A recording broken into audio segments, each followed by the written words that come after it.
Okay, let's talk about building wealth. You've probably heard the old advice, right? That it's a marathon, you save a little, you invest for like 40 or 50 years, and then eventually you're rich. But what if there's a better way, a faster way? What if you treated it less like a marathon and more like a powerful, focused sprint? Well, today we're going to break down exactly how to do that. And this right here really lays it all out. On the left, you've got the marathon. It's the classic path, save 10% of what you make for 40 plus years. It's slow, it's steady, it works, eventually. But on the right, that's the sprint. We're talking an intense, focused 5 to 10 years where you are saving 50% or even more of your income. The goal here isn't just to retire someday, it's to get to real financial freedom and to get there fast. So, the big question is, are you ready to run? Because this kind of approach, it takes a different kind of energy, a completely different game plan. So let's break down the framework for this wealth sprint, step by step.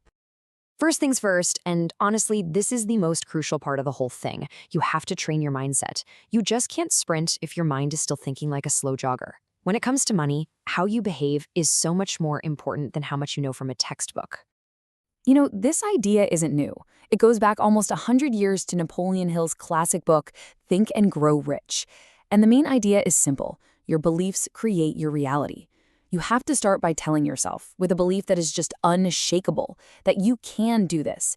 That's the starting line for the entire race. And that brings us to a huge mental shift in how you think about money itself. It's not just paper, it's your life energy.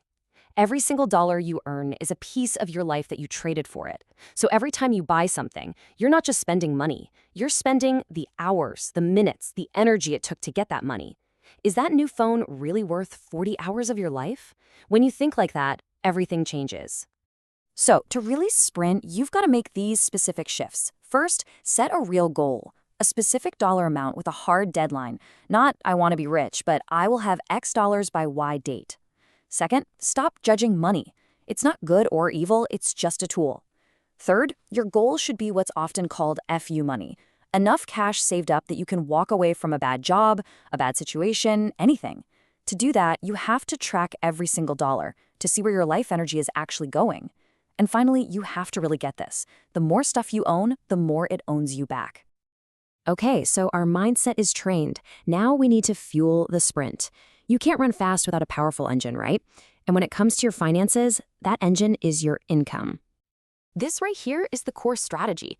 Look, managing your expenses is important, of course, but you can only cut so much. You still need to eat, you still need a roof over your head. But your ability to earn more, that is practically limitless. And that's where a sprinter puts their focus. So, how do you build this engine? First, look for a better job. Don't just hope for a tiny raise. Actively look for careers that could double or even triple what you make. Second, learn the skills you need for those jobs, whether it's through online courses, certifications, whatever it takes. Third, start a business on the side. And not just a little hobby, but something with real potential to grow. And finally, no matter which path you take, you have to strive for excellence. In any field, it's the people at the top who get the biggest rewards. All right, now we get to the real action. Mindset is trained. Income is fueled. This is the actual race. This is the part where you aggressively save and invest. Your target savings rate during the sprint is 50%. Yep, 50. This is what makes it a sprint, not a marathon.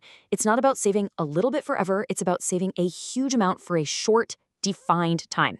You live way below your means because you know it's not forever. So why save so hard?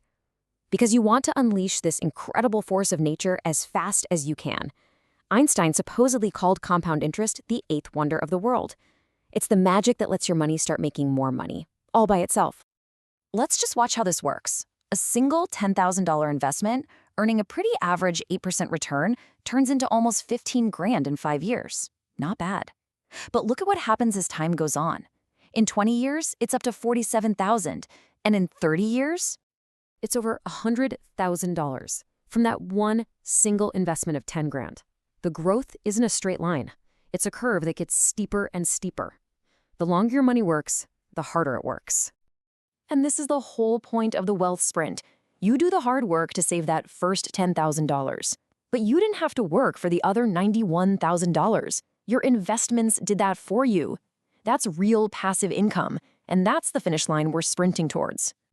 Okay, so you're sprinting, you're saving, you're investing, but you have to be careful. There are these financial landmines all over the place that can completely wreck your progress. Let's talk about how to spot them and, more importantly, how to avoid them. These are the big three. First, bad debt. We're talking high-interest credit cards, most car loans. They're like running with weights on your ankles. Second is lifestyle creep.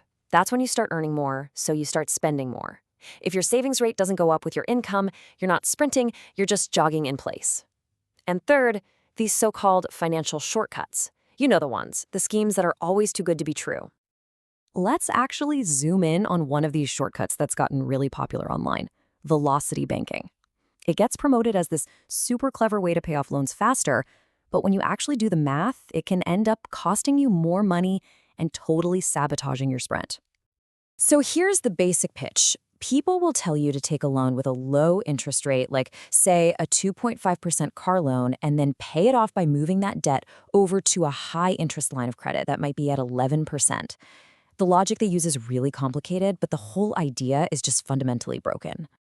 The numbers here make it crystal clear. In this actual case study, if you just paid off the car loan aggressively, just making extra payments, it costs you about $12,500 and takes 8 months.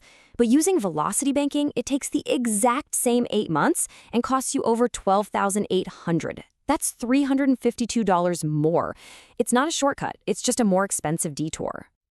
So you've trained your mind, you've fueled your income, you've run the race, and you've avoided all the traps. What's at the finish line? What does life actually look like when the sprint is over? So let's just recap the 4-step sprint real quick. Number 1, train your mindset. 2, fuel your income. 3, save and invest hard. And 4, avoid the pitfalls. That's it, that's the entire playbook. And this right here is the ultimate trade-off you're making. You are trading a short period of really intense, focused effort for a lifetime of freedom. The discipline, the crazy high savings rate, all that focus, it's not forever. It's for a few years. But the financial independence you get from it, that lasts forever.